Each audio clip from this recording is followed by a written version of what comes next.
بسم الله الرحمن الرحيم. الحمد لله والصلاة والسلام على رسول الله وعلى آله وصحبه ومن والاه وبعد. أحبتي في الله, السلام عليكم ورحمة الله وبركاته. আমরা ইবনে কুদামা আল-মাকদিসি রাহিমাহুল্লাহর লামাতুল ইতিকাদ এবং শেখ উসাইমিন রাহিমাহুল্লাহ এর যে ব্যাখ্যা করেছেন তার ব্যাখ্যা থেকে আমরা আলোচনা করছি ধারাবাহিকভাবে। আল্লাহ সুবহানাহু ওয়া তাআলার সিফাত সম্পর্কিত বিষয়ে আমরা ইতিমধ্যে আল্লাহ জাল্লা ওয়া আলার সিফাত সম্পর্কে যে আয়াতগুলো কোরআনে কারীমে বর্ণিত রয়েছে এবং কোরআনে কারীমে বর্ণিত আয়াতগুলোতে আল্লাহ সুবহানাহু ওয়া তাআলার যে সকল সিফাতের উল্লেখ রয়েছে তন্মধ্য থেকে ইতিমধ্যে আমরা দুটি সিফাত সম্পর্কে আলোচনা করেছি। একটা হলো আল্লাহ জাল্লা ওয়া আলার ওয়াজ, আর দ্বিতীয়টি হলো তার হস্তদ্বয় বা দুটি হাত। এই দুটি সিফাত সম্পর্কে ইতিমধ্যে আমরা জেনেছি। আজকে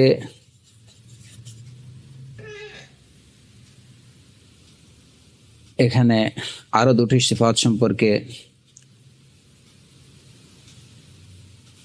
ইবনে কুদামা রাহিমাহুল্লাহ আলোচনা করেছেন এবং শেখ উসাইমিন রাহিমাহুল্লাহ এর ব্যাখ্যা দিয়েছেন। সে দুটি সিফাত হলো নফস, আল্লাহ সুবহানাহু ওয়া তাআলার নফস এবং তার আগমন। এই দুটি সিফাত সম্পর্কে আলোচনা হবে ইনশাআল্লাহ। আসআলুল্লাহ সুবহানাহু ওয়া তাআলা আত-তাওফীক ওয়া সাদাদ।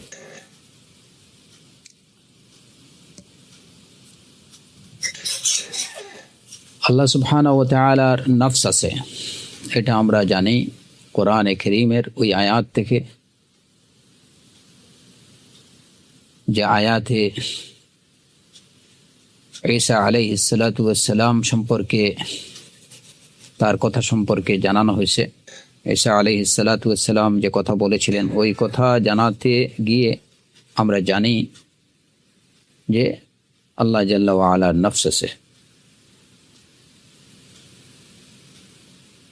ঈসা আলাইহিস সালাতু ওয়াস সালাম সম্পর্কে বলতে যে কোরআনে কারীমে আল্লাহ সুবহানাহু ওয়া তাআলা ইরশাদ করেছেন, তা'লামু মা ফি নফসি ওয়া লা আ'লামু মা ফি নফসিক।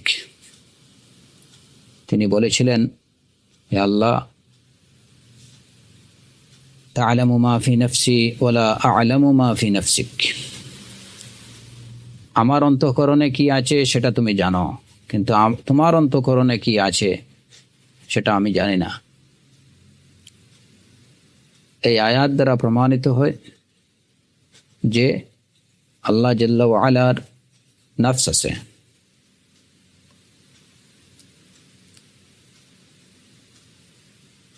এই নফসের কথাটা কোরআনে কারীমে এই আয়াতে সুস্পষ্টভাবে বর্ণিত হয়েছে। এমনিভাবে আল্লাহর নফস থাকার বিষয়টি হাদিস দ্বারাও প্রমাণিত এবং সালাফে সালেহিনের ইজমা বা ঐক্যমত্যের দ্বারাও প্রমাণিত।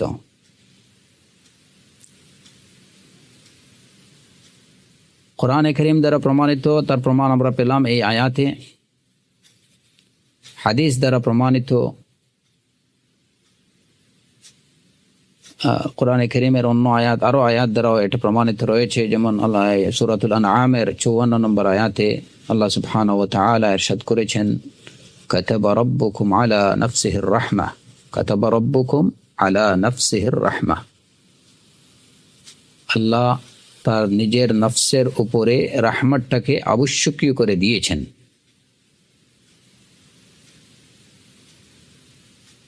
তো সূরাতুল আনআমের এই 54 নম্বর আয়াতে এবং এর আগে আমরা যে আয়াতটি সূরাতুল মাইদার 116 নম্বর আয়াতে যেটা আমরা পড়লাম, যেখানে আল্লাহ সুবহানাহু ওয়া তাআলা বলেছেন, তা'লামু মা ফি নফসি ওয়া লা আ'লামু মা ফি নফসিক। ঈসা আলাইহিস সালামের কথা বর্ণনা করেছেন। তিনি বলেছিলেন যে আল্লাহ, তোমার অন্তঃকরণে যেটা আছে সেটা আমার অন্তঃকরণে যা আছে তা তুমি জানো, কিন্তু তোমার অন্তঃকরণে কি আছে আমি জানি না। তো এই হলো কোরআনে কারীম থেকে এর প্রমাণ।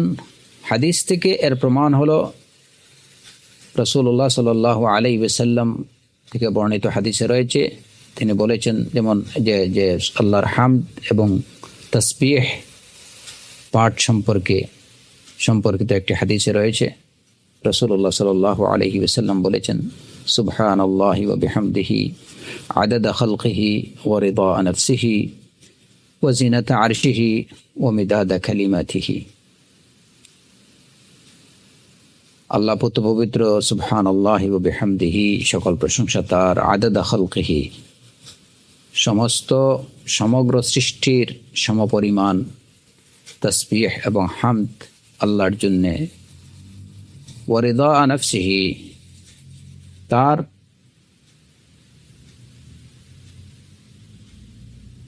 তার সন্তুষ্টি পরিমাণ, যার দ্বারা তার নফস সন্তুষ্ট হয়, ওয়া জিনাতা আরশিহি ওয়া মিদাদ কালিমাতিহি, সহিহ মুসলিমের এই হাদিসে।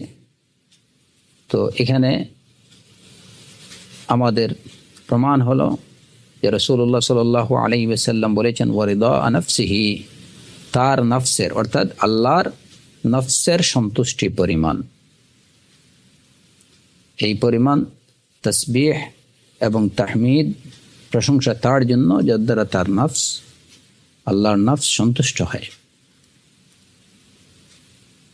এই হাদিস দ্বারাও আল্লাহর নফস থাকাটা প্রমাণিত।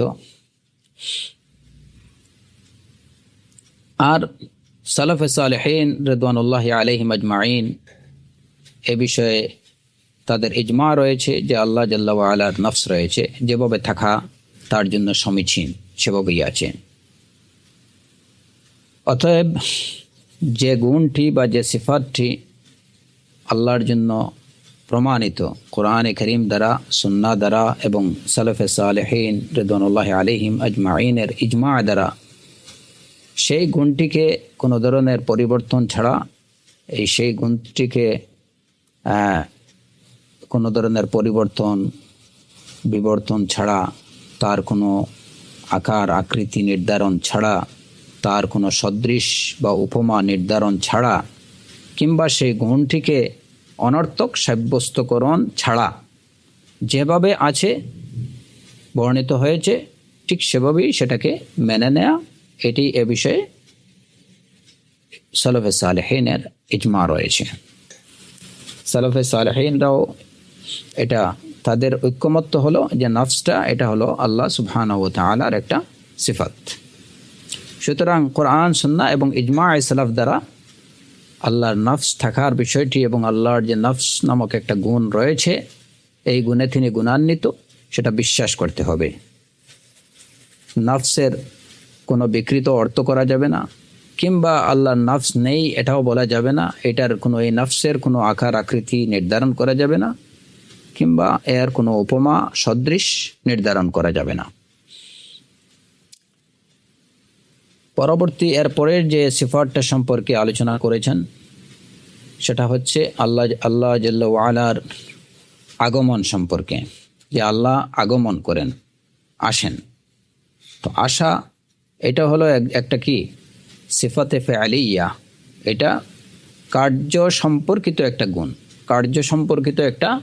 গুণ, আসা আগমন করা, এটা একটা ভার্ব। তো অনেক সময় ভার্বটাও কি হয়, একটা গুণ হয়। হ্যাঁ, আসতে পারা, আগমন করা, অবতরণ করা, এই সবগুলোই হলো এগুলো হলো কার্য সম্পর্কিত গুণ, সিফাতে ফেআলিয়া, সিফাতে সুবুতিয়া ফেআলিয়া, যেগুলা যে কার্যকর যে সমস্ত বা কার্যকরী কার্য সম্পর্কিত যে গুণাবলীগুলো আল্লাহ সুবহানাহু ওয়া তাআলার জন্য প্রতিষ্ঠিত রয়েছে, প্রমাণিত রয়েছে, সেগুলো হলো সিফাতে ফেআলিয়া সুবুতিয়া। তন্মধ্যে একটা গুণ হলো আগমন করা। কোরআনে কারীমের প্রমাণ হচ্ছে আল্লাহ জাল্লা ওয়া আলা আগমন করেন, যেমন সূরাতুল ফজরে ইরশাদ হয়েছে, ওয়া জাআ রাব্বুক ওয়াল মালাকু সাফফান সাফফা, আপনার রব আগমন করবেন, ওয়াল মালাকু সাফফান সাফফা, এবং ফেরেশতারা সারিবদ্ধভাবে থাকবেন, এমত অবস্থায় যে ফেরেশতারা সারিবদ্ধ। তারপরে সূরাতুল বাকারার 210 নম্বর আয়াতে আল্লাহ সুবহানাহু ওয়া তাআলা ইরশাদ করেছেন, হাল ইয়ানজুরুনা ইল্লা আন ইয়াতিয়াহুমুল্লাহু ফি যুলালিম মিনাল গামামি ওয়াল মালাইকা ওয়া কুদিয়াল আমর ওয়া ইলাল্লাহি তুরজাউল উমুর। যে তারা হাল ইয়ানজুরুনা ইল্লা আন ইয়াতিয়াহুমুল্লাহ, তারা এছাড়া আর কিছুর অপেক্ষা করে না। তারা অপেক্ষা করছে কিসের? আন ইয়াতিয়াহুমুল্লাহ, যে আল্লাহ তাদের নিকট আগমন করবেন। ফি যুলালিম মিনাল গামাম, এই মেঘের ছায়ার আড়ালে আল্লাহ আগমন করবেন, তারা এটারই অপেক্ষা করছে এবং ফেরেশতাদের আগমনের অপেক্ষা করছে। ওয়া কুদিয়াল আমরু, এবং ফয়সালার বিষয়াদির ফয়সালার অপেক্ষা করছে, অর্থাৎ তাদের ধ্বংসের অপেক্ষা করছে। তো এই আয়াতে দেখা যায় যে আল্লাহ জাল্লা ওয়া আলা কি বলছেন, হাল ইয়ানজুরুনা ইল্লা আন ইয়াতিয়াহুমুল্লাহ, হাল ইয়ানজুরুনা ইল্লা আন ইয়াতিয়াহুমুল্লাহ, তারা অপেক্ষা করছে আল্লাহর আগমনের। তো এখানে আল্লাহর আগমনের বোঝা গেল যে আল্লাহ আগমন করবেন, তিনি আগমনকারী, এই গুণটা তার জন্য প্রতিষ্ঠিত আছে। তারপরে যেমন এই সূরাতুল আনআমের 158 নম্বর আয়াতে আল্লাহ সুবহানাহু ওয়া তাআলা ইরশাদ করেছেন, হাল ইয়ানজুরুনা ইল্লা আন তা'তিয়াহুমুল মালাইকাতু আও ইয়াতিয়া রাব্বুক আও ইয়াতিয়া বা'দু আয়াতি রাব্বিক। তারা এছাড়া আর কিছুর অপেক্ষা করে না যে তাদের কাছে ফেরেশতারা আগমন করবেন, অথবা আপনার রব আগমন করবেন, অথবা তার কোনো নিদর্শন আসবে। এই আয়াতেও দেখা যায় যে আল্লাহর আগমনের কথা বলা হয়েছে। তারপরে যেমন এই যে আয়াতে সূরাতুল ফজরের এই আয়াতে আরো স্পষ্ট, কাল্লা ইদা দুঃখাতিল আরদু দাক্কান দাক্কা ওয়া জাআ রাব্বুকা ওয়াল মালাকু সাফফান সাফফা, এখানেও আল্লাহ সুবহানাহু ওয়া তাআলার আগমনের কথা বলা হয়েছে। তো এই সব আয়াত দ্বারা প্রমাণিত যে আগমন করা এই যে গুণটা, এই গুণটা আল্লাহ সুবহানাহু ওয়া তাআলার জন্য প্রতিষ্ঠিত।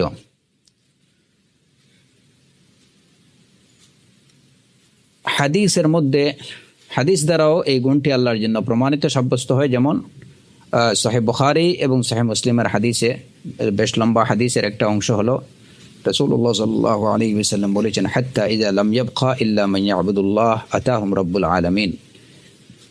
যখন আল্লাহর ইবাদতকারী ব্যতীত, আল্লাহর ইবাদতকারীগণ ব্যতীত আর কেউ থাকবে না, তখনই আল্লাহ তাদের কাছে আসবেন। আতাহুম রাব্বুল আলামিন, তখনই রব্বুল আলামিন তাদের নিকট আসবেন।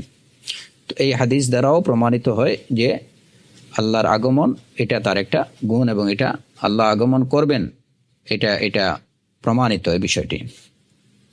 সালাফে সালেহিনরাও এ বিষয়ে তাদের ঐক্যমত্য রয়েছে যে আগমন করা, আল মাজি, এটা আল্লাহ সুবহানাহু ওয়া তাআলার একটি সিফাত। সুতরাং আল্লাহ সুবহানাহু ওয়া তাআলার যত সিফাত, নাম, গুণাবলী, সবগুলোর বিষয়ে আহলুস সুন্নাহ ওয়াল জামায়াতের, যেটা আমরা ইতিমধ্যে আলোচনা করেছি, যে আল্লাহর আসমা এবং সিফাতের ব্যাপারে আহলুস সুন্নাহ ওয়াল জামায়াতের নীতি হলো যে আমরা এগুলা যেভাবে বর্ণিত হয়েছে, যেভাবে বর্ণিত রয়েছে, আমরা এগুলোকে সেভাবেই মেনে নেব, সেই অর্থেই মেনে নেব। এর মধ্যে কোনো ধরনের তাহরিফ, তাতিল, তাকয়িফ অথবা তামসিল করব না। অর্থাৎ বাহ্যিকভাবে যেভাবে বর্ণিত হয়েছে আমরা তার বাহ্যিক অর্থটাকেই আমরা মেনে নেব। আমরা এর কোনো আকার আকৃতি, এর কোনো উপমা, উদাহরণ, সদৃশ নির্ধারণ করব না, কিংবা আমরা এইটাকে, এই বাহ্যিক অর্থটাকে ভিন্ন অর্থে গ্রহণ করব না, অথবা আমরা এই গুণটাকে অস্বীকার করব না। এটাই হচ্ছে আহলুস সুন্নাহ ওয়াল জামায়াতের নীতি। এবং এগুলা সবগুলা আল্লাহ সুবহানাহু ওয়া তাআলার যত সব আসমা এবং যত সব সিফাত আছে, সবগুলার বিষয়ে এই নীতি প্রযোজ্য। তো আমরা বিশ্বাস করব যে যেভাবে আগমন করা আল্লাহর শান মুয়াফিক, সেভাবেই আল্লাহ তাআলা আগমন করবেন। আল্লাহর নফস আছে, যেভাবে থাকা তার জন্য সমীচীন, তার শান মুয়াফিক তার নফস আছে। আল্লাহ অবতরণ করবেন, যেভাবে তার অবতরণ করা তার শান মুয়াফিক হবে, সেভাবেই তিনি আগমন করবেন। আমরা এটার যে কিভাবে আগমন করবেন, তার কোনো আকৃতি, তার প্রকৃতি, এগুলা নির্ধারণ করতে যাব না। তো এই যে আগমনের ব্যাপারে একটা বিষয় জানা দরকার, যেটা ইবনুল কাইয়িম রাহিমাহুল্লাহ বলেছেন, যে এই যে আসা বা আগমন, যখন আল্লাহ সুবহানাহু ওয়া তাআলার দিকে এর সম্বন্ধ, আল্লাহর আগমন যখন বলা হবে, তখন এটা দুই প্রকার হয়ে থাকে। একটা হলো মুতলাক এবং একটা হলো মুকাইয়াদ। অর্থাৎ একটা সাধারণভাবে যদি বলা হয় আল্লাহর আগমন, এটা একটা বিষয়। আর একটা হলো মুকাইয়াদ, যে আল্লাহর বিশেষ একটা আগমন। বিশেষ একটা আগমন মানে বিশেষ কোনো কারণে বা বিশেষ কিছু নিয়ে আগমনের কথা যখন আসবে, তখন এটা দুইভাবে আসতে পারে। একটা হলো মুতলাক, যে একদম স্বাভাবিকভাবে আল্লাহ আগমন করেন, ওয়াজা রাব্বুক, যেমন এই আয়াতে সাধারণভাবে বলা হচ্ছে যে আল্লাহ আসবেন। হ্যাঁ, তো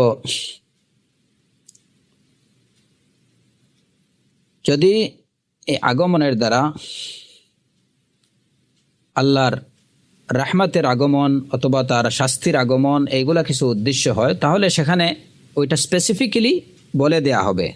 ওইটা স্পেসিফিক, এটা উল্লেখ থাকবে যে আল্লাহর কি আসতেছে, আযাব না রাহমা না অন্য কিছু, ওইটা ওই প্রমাণের মধ্যে বর্ণিত থাকবে।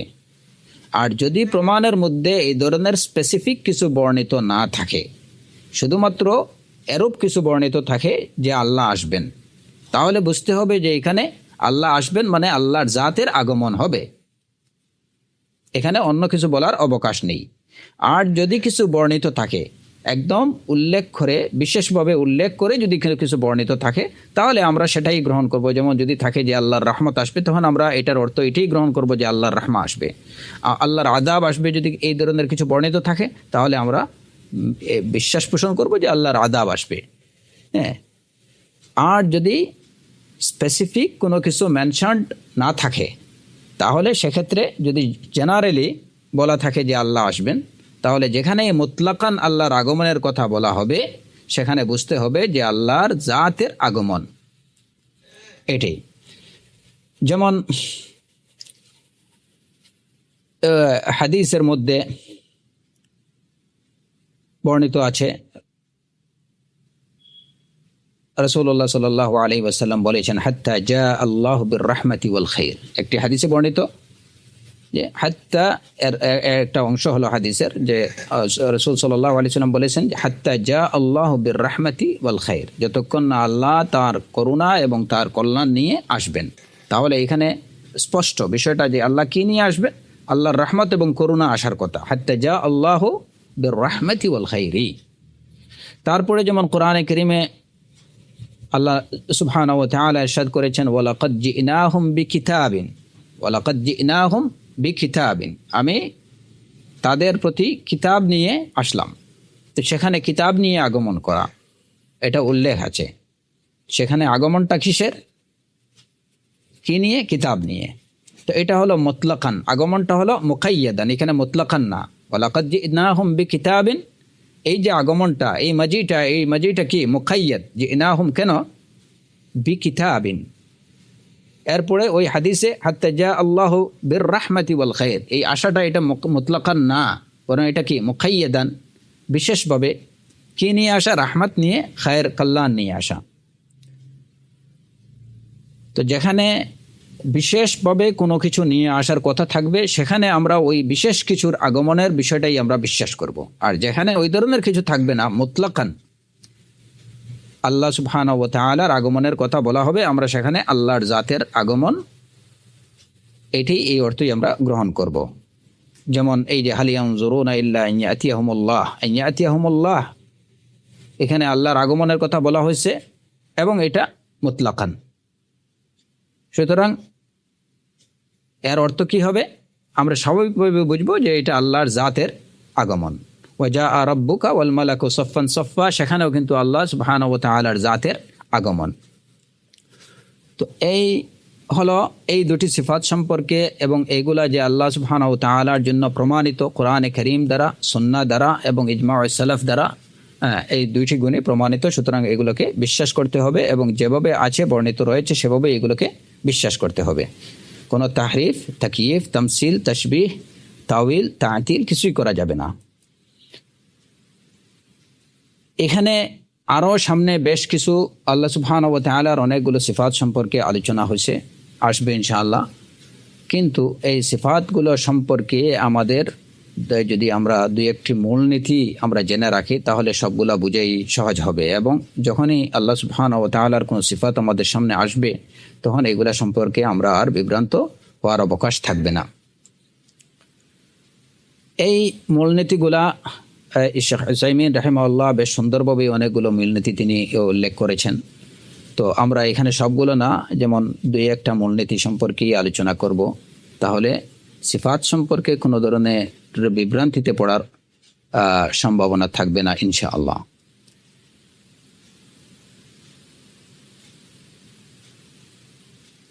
তন্মধ্যে এই মূলনীতিগুলোর মধ্যে একটা উল্লেখযোগ্য মূলনীতি হলো, যেটা শাহ হুসাইমিন রাহিমাহুল্লাহ বলছেন যে আল্লাহ সুবহানাহু ওয়া তাআলার সিফাত সম্পর্কিত যে প্রমাণগুলো রয়েছে সেই প্রমাণগুলোর যে বাহ্যিক অর্থটা, যে বা সিফাত সম্পর্কিত যে প্রমাণগুলো রয়েছে সেই প্রমাণগুলো আমাদের একদিক থেকে এগুলো আমাদের জানা, এবং একদিক থেকে এই প্রমাণগুলোর একটা দিক আমাদের জানা এবং একটা দিক আমাদের অজানা। আমরা যেমন বললাম যে আল্লাহ সুবহানাহু ওয়া তাআলার নফস আছে, আল্লাহ সুবহানাহু ওয়া তাআলা আগমন করেন, এই যে দুইটি গুণ আল্লাহর জন্য প্রমাণিত কোরআনে কারীমের দ্বারা, সুন্নাহ দ্বারা, ইজমায়ে সালাফ দ্বারা। কোরআনে কারীমে যে প্রমাণগুলো দ্বারা বা যে আয়াতগুলো দ্বারা এই বিষয়টি প্রমাণিত, তো এই আয়াতগুলোর মধ্যে দুটি দিক আছে। ওয়াজা রাব্বুক, যেমন ওয়াজা রাব্বুক, ইয়াউমা ইয়াতি বা'দু আয়াতি রাব্বিক, ইয়াউমা ইয়াতি বা'দু আয়াতি রাব্বিক, অথবা এই যে হাল ইয়ানজুরুনা ইল্লা আন ইয়াতিয়াহুমুল্লাহু ফি যুলালিম মিনাল গামাম, ইল্লা আন ইয়াতিয়াহুমুল্লাহ, ইল্লা আন ইয়াতিয়াহুমুল্লাহু ফি যুলালিম মিনাল গামাম। এই যে আল্লাহর ইতিয়ান, আল্লাহর মাজি, এই আয়াতগুলোর দুটো দিক, একটা দিক আমরা জানি এবং একটা দিক আমরা জানি না। এমনিভাবে আরও যতগুলো সিফাত আছে সেই সিফাতগুলো সম্পর্কে কোরআনে কারীমের যে প্রমাণগুলো রয়েছে কিংবা হাদিসে যে প্রমাণগুলো রয়েছে সেই প্রমাণ, প্রত্যেকটা প্রমাণেরই দুইটা দিক। যেমন এই মাজি বা এই নফস সম্পর্কে, তা'লামু মা ফি নফসি ওয়ালা আ'লামু মা ফি নফসিক কাতাবা আলা নফসিহির রাহমা, এই যে আয়াতগুলোতে আল্লাহ সুবহানাহু ওয়া তাআলা নফসের এই যে গুণটা সাব্যস্ত প্রমাণিত রয়েছে। তারপরে যেমন এই যে রাসূল সাল্লাল্লাহু আলাইহি ওয়াসাল্লামের হাদিসের মধ্যে সুবহানাল্লাহি ওয়া বিহামদিহি আদাদা খালকিহি ওয়া রিদা নফসিহি, এই হাদিস দ্বারা তার নফস প্রমাণিত। তো যে গুণটা কোরআন এবং হাদিসের যে প্রমাণ দ্বারা প্রমাণিত হবে সেই প্রমাণগুলোর দুটো দিক থাকবে, একটা দিক থাকবে আমাদের জানা এবং একটা দিক হবে আমাদের অজানা। এটাই আমরা বিশ্বাস করব। এটা হলো সিফাতগুলো সম্পর্কে এই মূলনীতিটা আমাদের মনে রাখতে হবে। আল্লাহ সুবহানাহু ওয়া তাআলার যত সব সিফাত আছে, এই সিফাতগুলোর সপক্ষে যেসব প্রমাণগুলো রয়েছে কোরআনের কিংবা সুন্নাহর, সেই প্রমাণগুলো আমরা বিশ্বাস করব। সেই প্রমাণগুলোর দুটো দিক আছে, একটা দিক হলো আমাদের জানা এবং একটা দিক হলো আমাদের অজানা। জানা দিকগুলো কি? জানা দিক হলো যে ওই প্রমাণের যে বাহ্যিক যে অর্থটা, এটা আমাদের জানা। এই প্রমাণের বাহ্যিক অর্থটা আমাদের জানা, কিন্তু এই সিফাতের যে কাইফিয়া, এর আকার আকৃতি, সেটা আমাদের অজানা। এটা একদম আমাদের সবারই মুখস্থ রাখা দরকার যে আল্লাহ সুবহানাহু ওয়া তাআলার সিফাতগুলো সম্পর্কে বর্ণিত যত সব প্রমাণ আছে সেই প্রমাণগুলোর দুটো দিক, একটা দিক আমাদের জানা থাকবে, একটা দিক আমাদের অজানা থাকবে। জানা দিকটা হলো যে এর বাহ্যিক অর্থটা আমরা জানি, আর অজানা হলো যে এই সিফাতের বা এই গুণের আকার বা আকৃতি সম্পর্কে আমরা অজ্ঞাত, এটা আমাদের অজানা।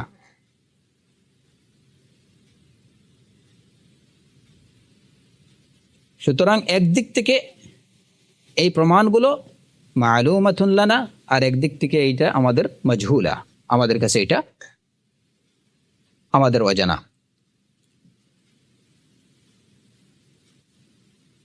এখন কোন দিক থেকে আমাদের এটা জানা? অর্থের দিক থেকে, বাহ্যিক অর্থটা। বাহ্যিক অর্থটা আমাদের জানা এই কারণেই, যেহেতু আল্লাহ সুবহানাহু ওয়া তাআলা কোরআনে কারীম নাজিল করছেন কিতাবুন আনজালনাহু ইলাইক মুবারাকুল লিয়াদাব্বারু আয়াতিহি ওয়া লিয়াতাযাক্কারা উলুল আলবাব। এরপরে যেমন কোরআন আল্লাহ সুবহানাহু ওয়া তাআলা আরো ইরশাদ করেছেন ইন্না জাআলনাহু কুরআনান আরাবিয়্যান লাআল্লাকুম তা'কিলুন। এই কোরআন, আরবি কোরআন, এটা জাআলনাহু কুরআনান আরাবিয়্যা, আমি এটাকে আরবি কোরআন বানিয়েছি যাতে করে তোমরা তা'কিলুন, যাতে করে তোমরা বুঝো। এরপরে যেমন সূরাতুন নাহলে আল্লাহ সুবহানাহু ওয়া তাআলা ইরশাদ করেছেন কোরআনে কারীম সম্পর্কে, ওয়া আনজালনা ইলাইকা যিকরা লিতুবাইয়িনা লিন-নাসি মা নুযিলা ইলাইহিম ওয়া লাআল্লাহুম ইয়াতাফাক্কারুন। আমি আপনার প্রতি কোরআন নাজিল করেছি লিতুবাইয়িনা লিন-নাস, যাতে আপনি মানুষকে এটা সুস্পষ্টভাবে মানুষের কাছে বর্ণনা করে দেন যা তাদের প্রতি নাজিল করা হয়েছে। ওয়া লাআল্লাহুম ইয়াতাফাক্কারুন, এবং তাতে হয়তো তারা এটা নিয়ে চিন্তা করবে, আশা করা যায় যে তারা চিন্তা করবে। তো এই আয়াতগুলো দ্বারা যেখানে প্রমাণিত হয় যে আল্লাহ সুবহানাহু ওয়া তাআলা কোরআনে কারীম নাজিল করেছেন যাতে মানুষ সেখান থেকে জ্ঞান অর্জন করে, সেটা বুঝে, সেটা নিয়ে চিন্তা করে। তো যে বিষয়টা যদি এটার অর্থই না বোঝা যায়, তাহলে এটা নিয়ে চিন্তা করার বা এটা বোঝার কোনো প্রশ্ন আসে না। কোনো বিষয় নিয়ে যদি চিন্তা ফিকির করতে হয় কিংবা কোনো কিছু বুঝতে হয়, তার থেকে জ্ঞান নিতে হয়, তাহলে অবশ্যই তার অর্থটা বুঝতে হবে। সুতরাং এই আয়াতগুলো দ্বারা কি প্রমাণিত হয় যে যেহেতু কোরআনে কারীম আল্লাহ সুবহানাহু ওয়া তাআলা নাজিল করেছেন যাতে মানুষ এর থেকে জ্ঞান অর্জন করে, এটা বুঝে, উপলব্ধি করে, এটা নিয়ে চিন্তা ভাবনা করে। কোনো কিছু বুঝতে হলে, এটা থেকে জ্ঞান নিতে হলে, এটা নিয়ে চিন্তা ভাবনা করতে হলে অবশ্যই তার অর্থটা তাকে বুঝতে হবে। এখন যদি কোরআনে কারীমের যেমন ওয়াজা রাব্বুক, কোরআনে কারীমের এই আয়াত যে আল্লাহ আগমন করলেন, যদি এর বাহ্যিক অর্থটা যদি আমরা না বুঝি বা এটাকে গ্রহণ না করি, কিংবা বাহ্যিক অর্থটা যদি অবোধগম্য হয়, তাহলে এটা কি করে বলা যাবে যে কোরআন, এই যে আল্লাহ সুবহানাহু ওয়া তাআলা বললেন লিয়াদাব্বারু আয়াতিহি ওয়া লিয়াতাযাক্কারা উলুল আলবাব, কিংবা কিভাবে আল্লাহ সুবহানাহু ওয়া তাআলা বললেন লাআল্লাকুম তা'কিলুন ইন্না জাআলনাহু কুরআনান আরাবিয়্যান লাআল্লাকুম তা'কিলুন, অথবা কিভাবে আল্লাহ সুবহানাহু ওয়া তাআলা বললেন লিতুবাইয়িনা লিন-নাসি মা নুযিলা ইলাইহিম ওয়া লাআল্লাহুম ইয়াতাফাক্কারুন। যদি এর অর্থটাই না বোঝা যায়, তাহলে কিভাবে তারা তাফাক্কুর করবে, কিভাবে তারা এটা বুঝবে, কিভাবে তারা তাযাক্কুর করবে, স্মরণ করবে। সুতরাং বোঝা গেল কি যে কোরআনে কারীমের বাহ্যিক অর্থটা এটা বোধগম্য। যারা আরবি বুঝবে তারা এটার বাহ্যিক অর্থটা বুঝতে পারবে। সুতরাং কোরআনে কারীমের বাহ্যিক অর্থটা এটা কি বোধগম্য, এটা অবোধগম্য না, এটা অজানা না। এবং এমনিভাবে রাসূলুল্লাহ সাল্লাল্লাহু আলাইহি ওয়াসাল্লামের দায়িত্ব কি? মানুষকে সুস্পষ্টভাবে বর্ণনা করে দেয়া, জানিয়ে দেয়া। সুতরাং রাসূল সাল্লাল্লাহু আলাইহি ওয়াসাল্লামের ভাষাও যদি এটা বোধগম্য না হয়, এটা যদি জানা না থাকে এর অর্থ, তাহলে রাসূল সাল্লাল্লাহু আলাইহি ওয়াসাল্লাম কি যেটুকু মানুষকে বুঝালেন সেটা মানুষ কি করে বুঝবে? বিষয়টা হলো যে আমরা বললাম কোরআন এবং সুন্নাতে আল্লাহ সুবহানাহু ওয়া তাআলার সিফাত সম্পর্কিত যে প্রমাণগুলো রয়েছে, সেই প্রমাণগুলোর বাহ্যিক অর্থ এটা কি মালুম, এটা জানা, বাহ্যিক অর্থটা এটা জানা। এখন এই যে জানা, এটা কিভাবে বললাম? যদি আমরা বলি যে কোরআন এবং সুন্নাতের বাহ্যিক অর্থগুলো কেউ বুঝতে পারবে না, এটা অবোধগম্য, এগুলো কারো জানা নেই, তাহলে এই যে আয়াতগুলোতে আল্লাহ সুবহানাহু ওয়া তাআলা বললেন যে কোরআন নাজিল করেছেন, মানুষ তা থেকে জ্ঞান অর্জন করবে, সেটা উপলব্ধি করবে, তা নিয়ে চিন্তা ফিকির করবে, এটা থেকে নসিহা গ্রহণ করবে। তো এটার অর্থই যদি সে না বুঝে, তাহলে কিভাবে এর থেকে নসিহাত গ্রহণ করবে, এটা কি করে বুঝবে?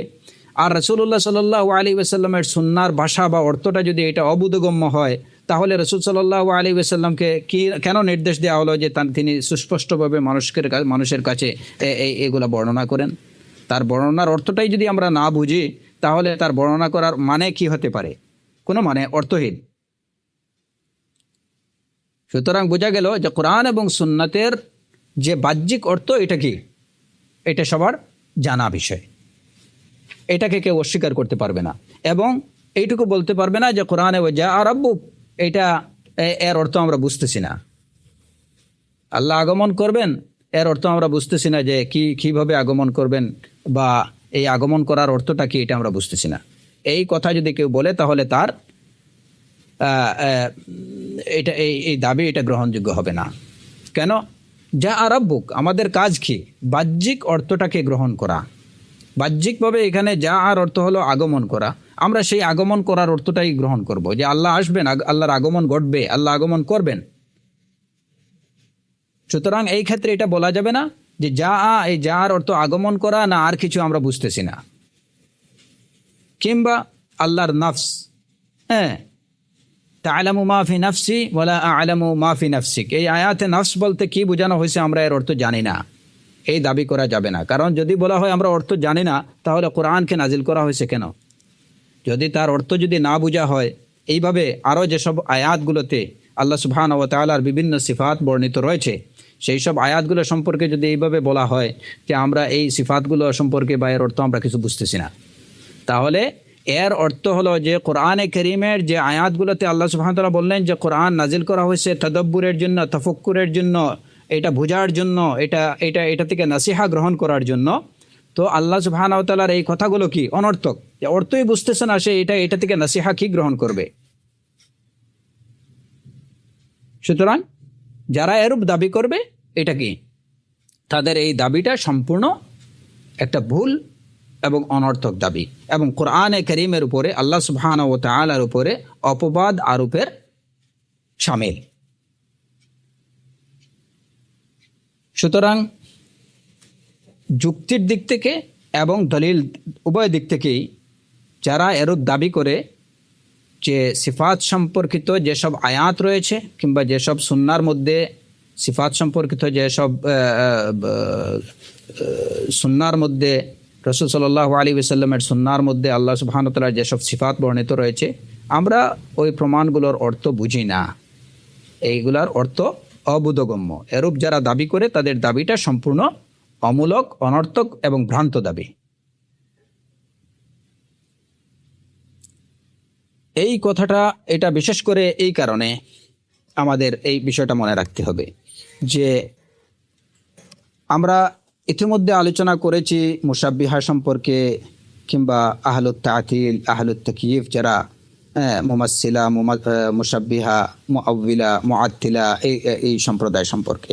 কিন্তু এখানে আরেকটা সম্প্রদায় আছে আল্লাহর সিফাত সম্পর্কে পথভ্রষ্ট বিভ্রান্ত আরেকটা দল রয়েছে। এরা হলো কারা? মুফাউইজা, যারা বলে যে আমরা এর অর্থ জানি না। ওয়াজা রাব্বুক, আল্লাহর আগমন আমরা এটা বুঝি না, এই যার অর্থটা কি? আল্লাহু আ'লাম। তারপরে আন-নাফস, তা'লামু মা ফি নাফসি ওয়ালা আ'লামু মা ফি নাফসিক, আল্লাহর নফস এটা আমরা বুঝি না, নফস কি? এখানে নফসের অর্থ কি? আল্লাহু আ'লাম। আল্লাহ দুনিয়ার আকাশে অবতরণ করেন, এই যে নুজুল, এই নুজুলটা আমরা বুঝি না, এই নুজুলের অর্থ কি? এমনিভাবে যতগুলো আয়াত, যতগুলো সিফাত আছে, সেই সিফাতগুলো সম্পর্কে, কিংবা আল্লাহর অনেকগুলো নাম এবং গুণাবলী দুটো সম্পর্কে, কিংবা নাম সম্পর্কে, কিংবা গুণাবলী সম্পর্কে, কিংবা কিছু গুণাবলী সম্পর্কে যারা এরূপ কথা বলে যে এগুলোর অর্থ আমাদের জানা নেই, আল্লাহু আ'লাম, বাহ্যিকভাবে তাদের এই কথাটুকু দেখে তাদেরকে আহলুস সুন্নাহ ওয়াল জামাআতের অন্তর্ভুক্ত মনে করা অনেকে মনে করতে পারে, কিন্তু প্রকৃত অর্থে এরা কি? আহলুল বাতিল। এরূপ কথা যারা বলে তাদের কথায় বাহ্যিকভাবে কেউ প্রতারিত হতে পারে যে আমরা আল্লাহ সুবহানাহু ওয়া তাআলার এই সিফাতগুলার কোনো আকার আকৃতি নির্ধারণ করব না, এইগুলার কোনো সদৃশ সাব্যস্ত করব না, উপমা দেব না, এগুলার অর্থ আল্লাহু আ'লাম। এই কথাটা শুনে অনেকে বিভ্রান্ত হতে পারে এই দল সম্পর্কে, বা মনে করতে পারে যে তারা কি? সত্যপন্থী, কিন্তু প্রকৃত অর্থে এরা সত্যপন্থী না, এরা পথভ্রষ্ট। তার কারণ কি? যে যখন কেউ বলবে যে এই আয়াতগুলোতে বর্ণিত সিফাতের অর্থ আমরা বুঝি না, আল্লাহু আ'লাম, তাহলে তো কোরআনে কারিমে আল্লাহ সুবহানাহু ওয়া তাআলা তার নিজের সম্পর্কে, যেখানে আল্লাহর পরিচয়ের জন্যই তো এই রিসালাত, রাসূল সাল্লাল্লাহু আলাইহি ওয়াসাল্লামের আগমনের মূল উদ্দেশ্য কি? মানব জাতিকে আল্লাহ তাআলার সাথে পরিচয় করিয়ে দেয়া, আল্লাহর জাত এবং সিফাতের সাথে পরিচয় করিয়ে দেয়া, আল্লাহর আয়াতের সাথে পরিচয় করিয়ে দেয়া। তো এখানে একটা উল্লেখযোগ্য অংশ যেটা হচ্ছে আল্লাহ সুবহানাহু ওয়া তাআলার সিফাত, সেই সিফাত সম্পর্কিত অসংখ্য আয়াত রয়েছে। এখন যদি বলা হয় যে এই সিফাতগুলোর অর্থ কিছু বোঝা যায় না, তাহলে বোঝা গেল কি যে আল্লাহ সুবহানাহু ওয়া তাআলার পরিচয় একটা বড় অংশই কি মানুষের অবোধগম্য। এটার অর্থ আল্লাহ তাআলাই জানেন। তাহলে কোরআনে কারীমের অসংখ্য আয়াত এগুলা কি অনর্থক সাব্যস্ত হয়ে যাবে। এবং এরই সাথে সাথে আল্লাহ সুবহানাহু ওয়া তাআলার এই যে কথাগুলো, যে আমি কোরআন নাজিল করেছি যাতে মানুষ এটা নিয়ে চিন্তা গবেষণা করবে, মানুষ এটা থেকে নসিহা গ্রহণ করবে, মানুষ এগুলো থেকে জ্ঞান অর্জন করবে, এই কথাগুলো সব কি হয়ে যাচ্ছে? অনর্থক হয়ে যাচ্ছে। তাহলে এটা কি আল্লাহ সুবহানাহু ওয়া তাআলার উপরে একটা অপবাদ আরোপের শামিল। আল্লাহ বলতেছেন যে এগুলা দ্বারা কোরআন নাজিল করেছি আরবি ভাষায় যাতে মানুষটা কি করতে পারে, এর থেকে নসিহা গ্রহণ করতে পারে। এবং তারা বলতেছে যে এইগুলার এই আয়াতগুলো, এগুলার কি অর্থ আল্লাহু আলাম, অর্থাৎ মানুষ জানে না, এগুলার অর্থ আল্লাহই জানেন, কেবল আল্লাহই জানেন। তাহলে তাদের এই দাবি পরোক্ষভাবে, এমন শুধু পরোক্ষভাবে না, এটা প্রত্যক্ষভাবেই আল্লাহ সুবহানাহু ওয়া তাআলার উপরে একটা অপবাদ আরোপের শামিল। কেন? এই কারণে যে যদি মানুষ অর্থই না বুঝতে পারে, তাহলে সে কিভাবে, আল্লাহ কি করে বললেন যে এটা কি, এটা থেকে সে নসিহা গ্রহণ করবে কিংবা এটা থেকে সে জ্ঞান অর্জন করবে? এটা সঠিক হতে পারে না।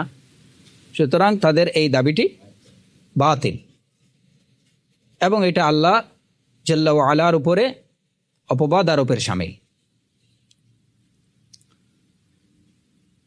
অতএব মুফাউযিজাদের যে যারা এরূপ কথা বলে যে এর অর্থ, এই সিফাতগুলোর অর্থ আল্লাহ তাআলা জানেন, আমরা জানি না, তাদের এই দাবিটা খুবই মারাত্মক, খুবই মারাত্মক। কারণ বাহ্যিকভাবে অনেকে তাদের এই কথা দেখে বা এই কথা শুনে তাদেরকে হকপন্থী মনে করতে পারে। কেউ মনে করতে পারে যে না, তারা তো তাকয়িফ করতেছে না, তারা তামসিল করতেছে না, তারা তাশবিহ করতেছে না, তারা তাবিল করতেছে না, তারা একটা নিরাপদ ওয়ে আল্লাহু আ'লাম বলতেছে।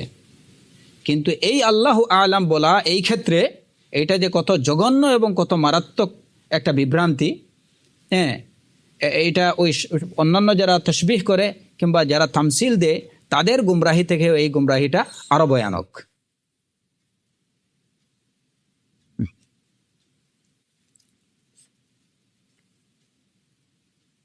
কারণ কি, যে এর দ্বারা একদিকে যেমন আল্লাহ সুবহানাহু ওয়া তাআলার উপরে অপবাদ আরোপ করা হচ্ছে, ঠিক তেমনিভাবে রাসূলুল্লাহ সাল্লাল্লাহু আলাইহি ওয়াসাল্লামের উপরে অপবাদ আরোপ করা হচ্ছে যে রাসূল এমন কথা বলেছেন আল্লাহর সিফাত সম্পর্কে যেটা মানুষ বুঝেনি, যেটার অর্থ অবোধগম্য। আল্লাহ সুবহানাহু ওয়া তাআলা এমন কিছু বলেছেন যেটা মানুষ বুঝতেছে না, আবার তিনি বলতেছেন সেটা যেন মানুষ চিন্তা ফিকির করে। তো যেটার অর্থ বুঝতেছে না সেটা নিয়ে চিন্তা ভাবনা করার জন্য বলেছেন। হ্যাঁ, এরপরে যেটা, যে যদি এইভাবে বলা হয় তাহলে দেখা যাবে যে সত্য গ্রহণের পথ কি হয়ে যাবে? বন্ধ হয়ে যাবে। সত্য গ্রহণের পথ বন্ধ হয়ে যাবে। যে কোরআনে কারীমের যে আয়াতগুলো আছে সেই আয়াতগুলোর যখন আপনি কোনো বিষয়ে কোরআন থেকে কোনো দলিল দিতে যাবেন, তখনই তারা বলবে এটার অর্থ আমরা জানি না, আল্লাহু আ'লাম। সুতরাং যে অর্থ আমাদের জানা নেই, এটা দিয়ে কোনো দলিল প্রমাণ পেশ করা যাবে না। তখন কোরআনে কারীমকেই তারা কি করতেছে? পরোক্ষভাবে কোরআনে কারীমকেই তারা অনর্থক সাব্যস্ত করতেছে। যখনই সত্য কোনো বিষয়ে তাদেরকে কোরআন থেকে কিংবা সুন্নাহ থেকে কোনো প্রমাণ দেয়া হবে, তখনই তারা বলবে যে এর অর্থ আমরা জানি না, আল্লাহু আ'লাম। সুতরাং যার অর্থ জানা নেই, যে বিষয়ে অর্থ যে কথাটির অর্থ জানা নেই, সে বিষয়টা তো প্রমাণ হতে পারে না। অতএব সত্যকে অ্যাভয়েড করার, সত্যকে ডিনাই করার যে একটা সহজ পন্থা হলো তাফউইজ, আল্লাহু আ'লাম বলা। আল্লাহু আ'লাম আমরা কোন ক্ষেত্রে বলবো? বিশেষ করে এই যে সিফাতের ক্ষেত্রে আমরা বলবো, এর বাহ্যিক অর্থটা আমরা গ্রহণ করব, আর তার কাইফিয়া সম্পর্কে বলবো আল্লাহু আ'লাম, যে এটা এই কি, আকৃতিটা কি, আল্লাহর হাত, আল্লাহর মুখমণ্ডল, আল্লাহর নাফস, হ্যাঁ, তারপরে আল্লাহর আঙ্গুল, হ্যাঁ, আল্লাহর পা, আল্লাহর আগমন, আল্লাহর অবতরণ, এই সব বিষয়গুলো, এগুলা এই যে সিফাতগুলার কাইফিয়ত, এটার ধরন, প্রকৃতি, এগুলা সম্পর্কে আমরা বলবো আল্লাহু আলাম। কিন্তু তার বাহ্যিক অর্থ, আল মাজি, আল ইতিয়ান, আল নুজুল, আল ওয়াজ, আল ইয়াদ, আল ইসবা, আল কদম, এই আল্লাহ সুবহানাহু ওয়া তাআলার যত সব সিফাত রয়েছে, এর বাহ্যিক অর্থটা আমরা অবশ্যই গ্রহণ করব। সেই বাহ্যিক অর্থের ক্ষেত্রে যদি কেউ বলে যে এর অর্থ কি আমরা জানি না, আল্লাহু আলাম, তাহলে এটা হবে চরম গুমরাহি। এটা কখনো বলা যাবে না।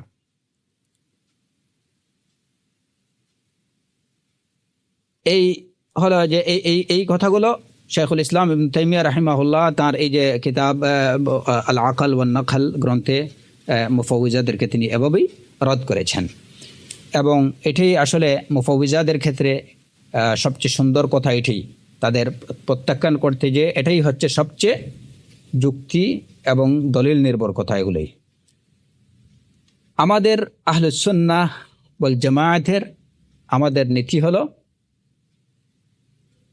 প্রথম যে নীতিটা আমরা বললাম যে আল্লাহর আয়াত, আল্লাহর সিফাত সম্পর্কে যে সমস্ত আয়াত কিংবা যে সমস্ত হাদিস বর্ণিত রয়েছে, এগুলোর একটা দিক আমাদের জানা, মানে তার বাহ্যিক অর্থটা। আর দ্বিতীয় হলো যে একটা দিক হলো অজানা, সেই অজানা দিকটা হলো তার আকৃতি এবং প্রকৃতি, সেটা কেমন, সেটা আল্লাহু আলাম। সুতরাং এই ক্ষেত্রে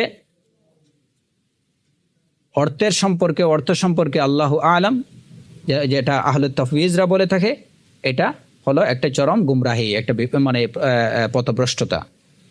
এবং আহলুত তাফওয়িজরা অন্যান্য যারা আছে আসমা এবং সিফাতের ব্যাপারে পথভ্রষ্ট অন্যান্য যে দলগুলো আছে, তাদের থেকেও আহলুত তাফওয়িজের কথাগুলো অনেক বেশি মারাত্মক। এখন দ্বিতীয় আরেকটা বিষয় আমাদের শর্টকাট ভাবে মনে রাখা দরকার, যে এই যে আহলুস সুন্নাহ ওয়াল জামায়াতের নীতি, অনুসৃত নীতি, যেটা আল্লাহর আসমা এবং সিফাতের ব্যাপারে, যে আমরা তার বাহ্যিক অর্থটাকে গ্রহণ করব। এখন প্রশ্ন হতে পারে যে বাহ্যিক অনেক সময় দেখা যায় যে একটা শব্দের, আরবি একটা শব্দের অনেকগুলো অর্থ হতে পারে। আমরা এই ক্ষেত্রে কোন অর্থটাকে গ্রহণ করব? আরবি একটা শব্দের অনেকগুলো অর্থ হতে পারে, সেখান থেকে আমরা কোন অর্থটাকে গ্রহণ করব?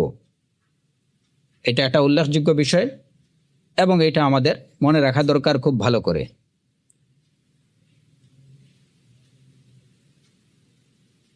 যেহেতু আমাদের নীতি হলো আমরা বাহ্যিক অর্থটা গ্রহণ করব, এখন দেখা যায় যে একটা শব্দের, একই শব্দের বাহ্যিক 2-3টা অর্থ হতে পারে, সেইগুলো থেকে আমরা কোনটাকে গ্রহণ করব?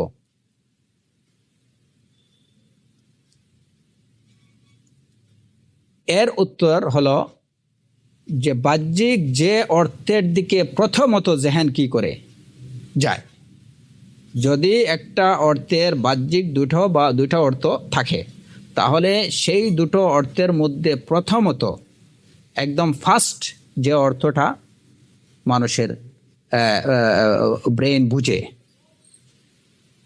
সেই অর্থটাকেই আমরা গ্রহণ করব।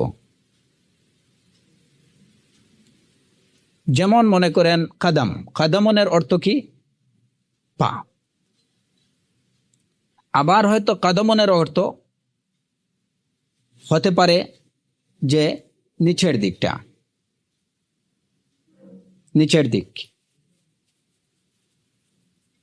আমি এটা উদাহরণস্বরূপ বলছি, কাদমনের অর্থ একটা পা, একটা হলো হয়তো নিচের দিকটা বোঝায়। আচ্ছা, এখন যখন দুইটাই কিন্তু হয়তো তার বাহ্যিক অর্থ, আমরা ধরে নিলাম যে দুইটাই তার বাহ্যিক অর্থ, এই দুইটার মধ্যে প্রথমত কদম বলতে জেহেন প্রথমেই কোন অর্থটাকে গ্রহণ করে সেটা দেখতে হবে এবং ওইটাকেই গ্রহণ করতে হবে।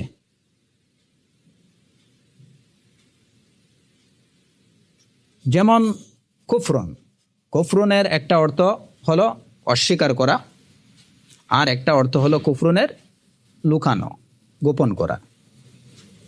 দুইটাই কিন্তু তার বাহ্যিক অর্থ। কোন অর্থটাকে আমরা গ্রহণ করব? প্রথম যে অর্থটার দিকে আমাদের জেহেন যাবে ওইটাই। এখন দেখা যায় যে এই উভয় ক্ষেত্রেই কদম বলতে প্রথমেই কি বোঝায়, যখনই কাউকে আরবি জানা কোনো লোককে কদম বলবেন তখন সে প্রথমেই বুঝবে যে এটা কি পা। আরবি জানা কোনো লোককে যখনই আপনি বলবেন কুফুর, তখনই তার কি যাবে যে এটাকে অস্বীকার করা, আল্লাহর নিয়ামতকে অস্বীকার করা কিংবা আল্লাহকে অস্বীকার করা, এই দিকেই তার জেহানটা যাবে।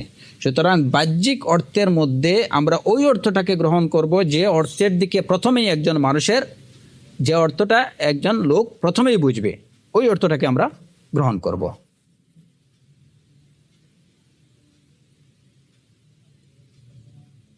কারণ কোরআন এবং সুন্নাহর মধ্যে এমন অনেক অসংখ্য শব্দ রয়েছে যে শব্দগুলোর একাধিক অর্থ আছে। হ্যাঁ, তো এইটা শব্দের তার পারিপার্শ্বিকতা, হ্যাঁ, তার প্রেক্ষাপট, এই সবগুলো মিলিয়ে যে অর্থটা প্রথমে বোঝা যাবে সেই অর্থটাকেই আমাদের গ্রহণ করতে হবে। বাস্তবতা, পারিপার্শ্বিকতা এবং প্রেক্ষাপট, এই সবগুলো বিবেচনায়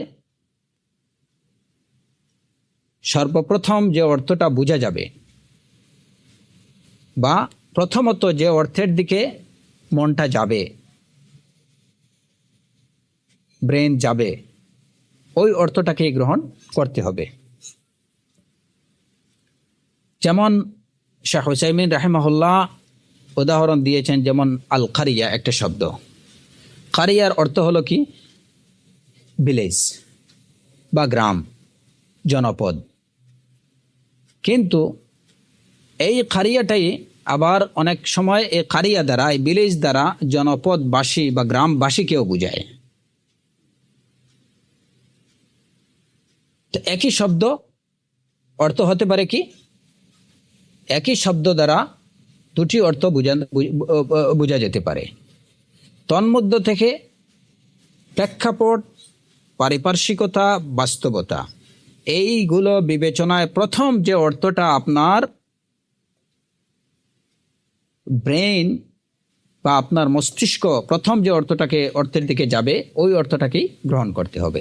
যেমন এই কারিয়া সম্পর্কে কোরআনে কারীমে যেমন আল্লাহ সুবহানাহু ওয়া তাআলা ইরশাদ করেছেন, ওয়া ইম মিন কারিয়াতিন ইল্লা নাহনু মুহলিকুহা ক্বাবলা ইয়াউমিল কিয়ামাতি আও মুআযযিবুহা আযাবান শাদীদা, যে এমন কোনো গ্রাম নেই যে কিয়ামতের আগে আমি তাকে আমি ধ্বংস করব না, অথবা আমি তাকে প্রচণ্ড শাস্তি দেব না। এমন কোনো কারিয়া নেই, এমন কোনো গ্রাম নেই, এমন কোনো জনপদ নেই। এখন এখানে কারিয়াতুনের অর্থটা কি? বাহ্যিক অর্থটা হলো, দেখা যায় যে কারিয়াতুন অর্থ হলো ভিলেজ বা গ্রাম বা একটা জনপদ। তো আল্লাহ সুবহানাহু ওয়া তাআলা বললেন এমন কোনো জনপদ নেই যে জনপদকে আমি কিয়ামতের আগে আমি ধ্বংস করব না, অথবা আমি সেটাকে মারাত্মক শাস্তি দেব না, এমন কোনো জনপদ নেই। আবার এই কারিয়া সম্পর্কে যেমন কোরআনে কারীমের অন্য আয়াতে আল্লাহ জাল্লা ওয়া আলা ইরশাদ করেছেন, ইন্না মুহলিকু আহলি হাযিহিল কারিয়া। ইব্রাহিম আলাইহিস সালামের কাছে যেসব ফেরেশতারা এসেছিলেন, তারা বললেন, ইন্না মুহলিকু আহলি হাযিহিল কারিয়া, আমরা অবশ্যই এই গ্রামবাসীকে ধ্বংস করব,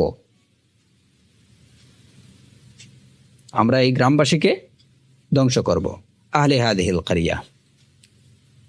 তো এখানে কারিয়াতুন আমরা কি অর্থ গ্রহণ করব? একটাতে দেখা গেল যে কারিয়াতুন, সেখানে কারিয়াতুন বলতে গ্রাম বোঝানো হয়েছে, আবার দেখা যায় যে এই কারিয়া দ্বারা আহলুল কারিয়া বোঝানো হয়েছে। তো এটা প্রেক্ষাপটই বলে দেবে যে কোনখানে কোন অর্থ। ইন্না মুহলিকু আহলি হাযিহিল কারিয়া, এখানে কারিয়া না, আহলুল কারিয়া যারা, তাদেরকে ধ্বংস করার কথা বলা হয়েছে। এরপরে যেমন একটা বিষয় আপনি বললেন, সনাআতু হাযা বিয়াদি, এটা আমি আমার হাতে বানিয়েছি। আর আল্লাহ সুবহানাহু ওয়া তাআলা বলছেন, লিমা খালাকতু বিয়াদাই, যেটা আমি আমার উভয় হস্ত দিয়ে বানিয়েছি। এখন এই দুই জায়গাতেই ইয়াদ, একটা হলো মখলুকের সৃষ্টির হাত, আর একটা হলো সৃষ্টিকর্তার হাত। এই দুইটা কি সমান? দুইটা সমান হতে পারে না। সুতরাং একই একই শব্দ ইয়াদ, দুটোই কিন্তু ইয়াদ। আপনি বললেন যে আমার হাত, আর একটা হলো আল্লাহ সুবহানাহু ওয়া তাআলার হাত, তো দুটোই কিন্তু হাত, কিন্তু দুই হাত কিন্তু সমান না। যখনই আল্লাহ সুবহানাহু ওয়া তাআলার হাত বলা হবে তখনই বুঝতে হবে যেহেন ওই দিকেই যেতে যায় যে এটা কি খালিক, খালিকুল কাউনের হাত। আর আপনি যখন বলবেন লিমা সনাআতু বিয়াদি আও বিয়াদাইয়া, তখন বুঝতে হবে যে এটা একটা মখলুকের, একটা সৃষ্টির হাত, এবং দুইটা হাত যে সমান না, এটা একটা জেহেন খুব সহজেই এটা কি করতে পারে, ক্যাচ করতে পারে। কেউ এটুকু মনে করবে না যে এখানে দুইটাই কি বলা হয়েছে, হাত বলা হয়েছে। আল্লাহ সুবহানাহু ওয়া তাআলা বলছেন লিমা খালাকতু বিয়াদাইয়া, আর যায়েদও বলল লিমা সনাআতু বিয়াদাইয়া। তো কমন সেন্স আছে, এরব কোনো লোক এটুকু বলবে না যে দুইটা হাতই সমান। সে তখনই তার জেহেন ওইদিকে যাবে যে একটা হচ্ছে যে হাতের কথা বলা হয়েছে যেখানে, ওই হাত হচ্ছে খালিকুল কাউনের হাত, জগতের মহান সৃষ্টিকর্তার হাত। আর একটা হচ্ছে একটা ক্ষুদ্র মখলুকের হাত, আল্লাহর সৃষ্ট একটা মখলুকের হাত। যেমন যারা আরবি জানেন তারা বুঝবেন, যেমন মা ইনদাকা ইল্লা যাইদুন, একটা কথা বললেন মা ইনদাকা ইল্লা যাইদুন, খেয়াল রাখবেন যে এখানে কি শব্দগুলো ব্যবহার করা হয়েছে, মা ইনদাকা ইল্লা যাইদুন। আর আরেকজন বলল মা যাইদুন ইল্লা ইনদাক, মা যাইদুন ইল্লা ইনদাক, মা ইনদাকা ইল্লা যাইদুন। যদি খেয়াল করেন তাহলে দেখবেন যে এখানে মা ইনদাকা ইল্লা যাইদুন, এখানে যে যে শব্দগুলো বলা হয়েছে ওই সেম শব্দগুলোই ওইখানেও মা যাইদুন ইল্লা ইনদাক, ওই ওয়ার্ডগুলো ওইখানে আছে, একটু আগপিস হয়েছে আর কিছু না, একটু উলট পালট হয়েছে আর কিছু না। কিন্তু এই সামান্য উলট পালটের কারণে শব্দ ঠিক আছে, কিন্তু সামান্য উলট পালট হওয়ার কারণে, আগপিস হওয়ার কারণে এখানে অর্থের মধ্যে একটা বিরাট তফাৎ দেখা দিছে। মা ইনদাকা ইল্লা যাইদুন এর অর্থ কি, তোমার কাছে জয়েদ ছাড়া আর কেউ নেই, তোমার কাছে জায়েদ ছাড়া আর কেউ নেই। আর ওই একই ওয়ার্ডগুলা দ্বারা আরেকটা বাক্য গঠিত হয়েছে মা যাইদুন ইল্লা ইনদাক, কিন্তু একটু আগপিস করা হয়েছে, কিন্তু তাতে অর্থ কি দাঁড়ালো, তোমার কাছে জায়েদ ছাড়া আর কেউ নেই। প্রথমটার অর্থ হলো তোমার কাছে না, প্রথমটার অর্থ হলো তোমার কাছে একমাত্র জায়েদই আছে, তোমার কাছে কেবলমাত্র জায়েদই আছে, জায়েদ ছাড়া তোমার কাছে আর কেউ নেই। আর দ্বিতীয়টির অর্থ ওয়ামা মা যাইদুন ইল্লা ইনদাক, যে জায়েদ তোমার কাছে ছাড়া অন্য কোথাও নেই, জায়েদ তোমার কাছেই আছে। জায়েদ তোমার কাছেই আছে এই কথা দ্বারা কি বোঝা যায়, যে জায়েদ আর কোথাও নেই, সে আমার কাছে আছে, কিন্তু আরো অন্যান্য লোক আমার কাছে থাকতে পারে, ওইটাকে কিন্তু অস্বীকার করা হচ্ছে না। জায়েদের কথা বলা হচ্ছে যে সে অন্য কোথাও নেই, মা যাইদুন ইল্লা ইনদাক, জায়েদ তোমার কাছেই আছে। তাহলে বোঝা গেল জায়েদ অন্য কোথাও নেই, সে আমার কাছে আছে। আর জায়েদের সাথে আমার সাথে, জায়েদের সাথে সাথে অন্য লোকও আমার কাছে থাকতে পারে, এটাকে অস্বীকার করা হয়নি। কিন্তু প্রথম কথাতে মা ইনদাকা ইল্লা যাইদুন, তোমার কাছে জায়েদ ছাড়া কেউ নেই, এতে কি বোঝা গেল যে আমার কাছে জায়েদ ছাড়া অন্য কেউ নেই। তো দেখেন যে একই আলফাজ দ্বারা গঠিত দুইটা বাক্য, লাফজ কিন্তু সমানই, ওয়ার্ড সমানই, কিন্তু ওই একটু আগপিছু হওয়ার কারণে কিন্তু অর্থের মধ্যে অনেক পার্থক্য দেখা দিল। সুতরাং ওয়ার্ডটা কোনো লাফজ শোনার সাথে সাথে, কোনো বাক্য শোনার সাথে সাথে ওইটার যে অর্থের দিকে তার বাস্তবতা বিবেচনায়, হ্যাঁ, প্রথমত যে অর্থটা বোঝা যাবে, আহলুস সুন্নাহ ওয়াল জামাআহ তারাও কিন্তু আল্লাহ সুবহানাহু ওয়া তাআলার সিফাত সম্পর্কে ওই অর্থটাই, বাহ্যিক ওই অর্থটাই গ্রহণ করেন যে অর্থটা প্রথম বোঝা যায়। বাস্তবতা, প্রেক্ষাপট, যেমন আরবি শব্দের তার তারকিব, তার গঠন প্রকৃতি, এই সব মিলিয়ে প্রথম যে অর্থটা বোঝা যাবে ওই অর্থটাই গ্রহণ করেন। হতে পারে যে এটার বাহ্যিক দুইটা অর্থ হতে পারে, যেমন আমরা অনেক সময় বলি যেমন যে বাংলাদেশের অবস্থা খুবই খারাপ, বাংলাদেশের অবস্থা খুবই খারাপ, এর মানে কি? বাহ্যিক অর্থটা কি? এখানে কেউ কি আপনারা বাহ্যিক অর্থ গ্রহণ করবেন? যদিও বাংলাদেশ বলতে কি বোঝা যায়? 56,000 বর্গমাইলের একটা ভূখণ্ড। এখন 56,000 যে বাংলাদেশের অবস্থা খারাপ, তার মানে কি এই 56,000 ভূখণ্ডের কোনো জ্বর কাশি সর্দি হয়েছে? না। যখনই এই কথা বলা যাবে তখনই যে কেউ বুঝবে, যার মধ্যে সালিমুল ফিতরা বা মানে সাধারণ জ্ঞান বুদ্ধি যার মধ্যে আছে, সে বুঝবে যে এই 56,000 বর্গমাইলের অধিবাসী যারা, তাদের অবস্থা খুবই খারাপ। কেউ এটুকু বুঝবে না যে এই ভূখণ্ডের অবস্থা খারাপ। এইভাবে যে বাহ্যিক অর্থটার প্রতি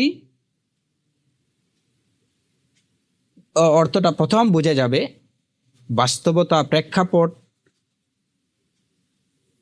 এই সব বিবেচনায় ওই অর্থটাকেই কিন্তু আল্লাহ সুবহানাহু ওয়া তাআলার আসমা এবং সিফাতের বিষয়ে আমরা ওই বাহ্যিক অর্থটাকেই গ্রহণ করব। এটি হচ্ছে আহলুস সুন্নাহ ওয়াল জামাআতের নীতি। তো এই দুইটা মূলনীতি আপাতত আমাদের মনে রাখলে অনেকগুলো সমস্যা সমাধান হয়ে যাবে ইনশাআল্লাহ। আল্লাহ সুবহানাহু ওয়া তাআলা আমাদেরকে তার আসমা এবং সিফাতগুলো সঠিকভাবে বুঝার এবং আসমা এবং সিফাতের বিষয়ে যত ধরনের বিভ্রান্তি আছে সেগুলো থেকে বেঁচে থাকার তৌফিক দান করুন। ওয়া আখিরু দাওয়ানা আলহামদুলিল্লাহি রাব্বিল আলামিন ওয়া সাল্লাল্লাহু আলা নবিয়্যিনা মুহাম্মদ ওয়া আলা আলিহি ওয়া সাহবিহি আজমাইন।